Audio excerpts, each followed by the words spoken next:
Përshëndetje, duke lidhur dhe me raportin që dha instituti, jo vetëm që ka pafundësisht pllaka dhe përkujtimet komunizmit, por këto kanë filluar të rivendosen. Dhe njëra prej tyre është fiks tek Akademia e Arteve, e cila lexon. Në 11 janar 1946, Asambleja Kushtetonjëse e mbledhur në këtë ndërtesë, duke zbatuar mësimet e partisë dhe duke vënë në jetë vullnetin e popullit shqiptar, shpall Republikën Popullore të Shqipërisë. Kjo pllak është vendosur gjatë fushatës në Akademinë e Arteve, për të rikthyer dhe një herë emocionet e dashurisë që ka kjo qeveri me komunizmin.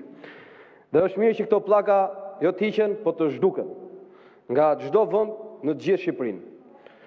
Së dyti, kjo qeveri ka një lidhje tjetër themelore me ekstremin e majt, të cilët e lexon jo vetëm në Shqipëri, po kudo në gjithë botën. Dhe ajo është lidhja që ka pasur e majta me narkotrafikun.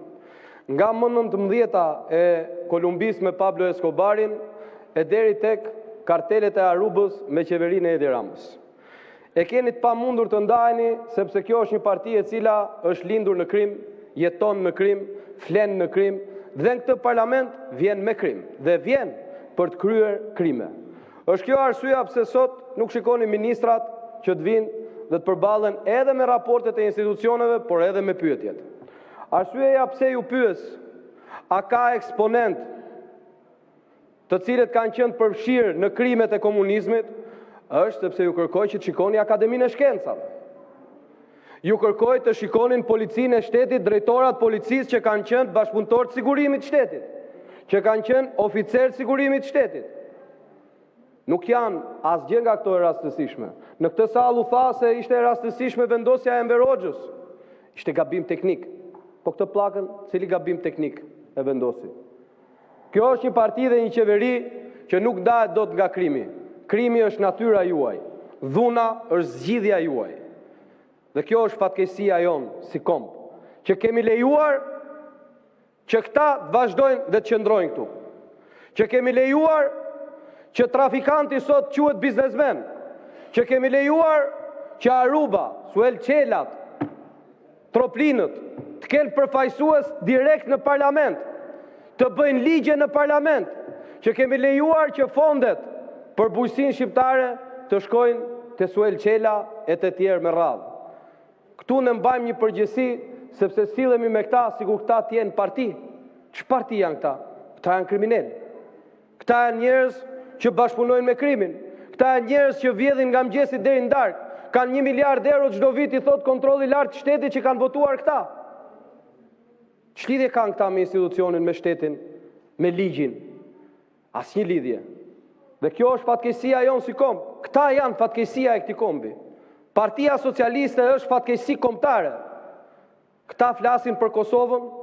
Ç'do flisni ju për Kosovën? A nuk është kjo parti me kryetarin e Partisë Socialiste të Vlorës që organizonte protesta në Itali kundër ngritjes së avionëve për të shkuar në 98-ën në Kosovë? Kjo është partia juaj. A nuk jeni ju ata të cilët sollët ndryshimin e territoreve, që ju propozoi Aleksandar Vučić, që e quajti rikthimin e Jugosllavisë? A nuk jeni ju? A nuk jeni ju që sot në çdo media kryeministri juaj sulmon Albin Kurtin, kryeministrin e Kosovës? Sepse ju jeni të pandashëm nga vlerat dhe parimet e Popovićit. Ai ju krijoi, ai ju ndërtoi.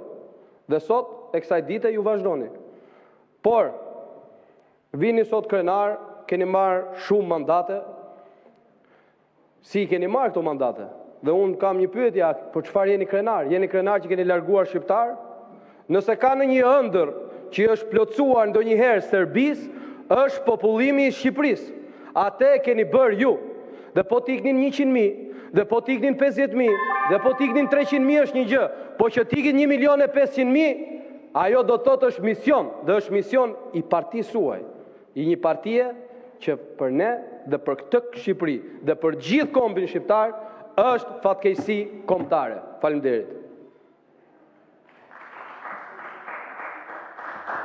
Zoti Balla,